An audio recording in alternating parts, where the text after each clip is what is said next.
सुखदेव जी कौन है? ये सुखदेव श्री राधा रानी के शुक हैं। किनके शुक हैं ये? राधा रानी के।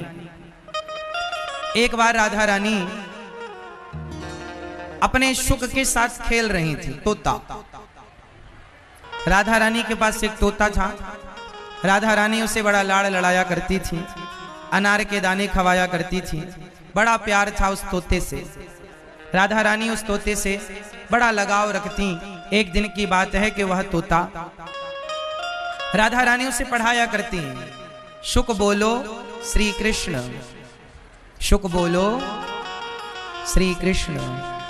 राधा रानी उसे बोलती शुक बोलो श्री कृष्ण, तो वो भी बोलता श्री कृष्ण श्री कृष्ण श्री कृष्ण। और राधा रानी उसे बड़ा लाड़ करती, अपने हाथ से उसे अनार के दाने खवाया करती, अपने साथ रखा करती। एक दिन तोता उड़ गया, संयोग बस उड़ करके कहां गया?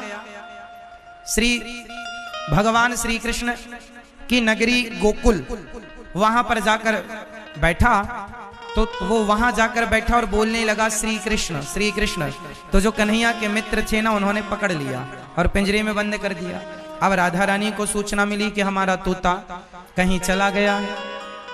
बृषभानु जी ने बहुत ढूंढवाया तो पता लगा कि वो गोकुल में नंद बाबा के यहाँ है और श्याम सुंदर के मित्रों ने पकड़ा है। तो राधा रानी की सखियां और बृषभानु जी गए, कहा कि ये तोता हमारा है, हमें वापस करो।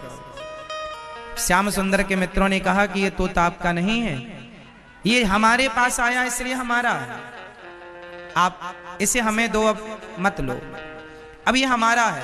राधा रानी बोली हमारा है। अब कन्हैया के मित्र बोलने लगे हमारा। वो कहती हैं हमारा है, वो कहते हैं हमारा।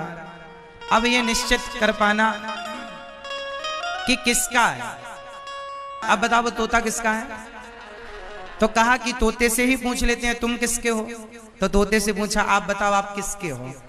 तो उन्होंने बताया, शुक ने बताया कि मैं तो राधा रानी का हूं, उन्होंने मुझे पढ़ाया लिखाया, उन्होंने कृष्ण का बोध कराया, इसलिए मैं उनका हूं, मैं उनका हूं। राधा रानी लेकर चली गई।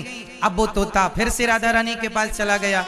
एक दिन की बात है कि कन्हैया बृषभानु जी के यहाँ बरसाने गए और वहां भगवान ने राधा रानी की सखियां और राधा रानी के संग लुका छिपी का खेल खेला। हम छिपते हैं तुम खोजना, फिर तुम छिपोगे तो हम ढूंढेंगे, वो वाला खेल भगवान ने खेला।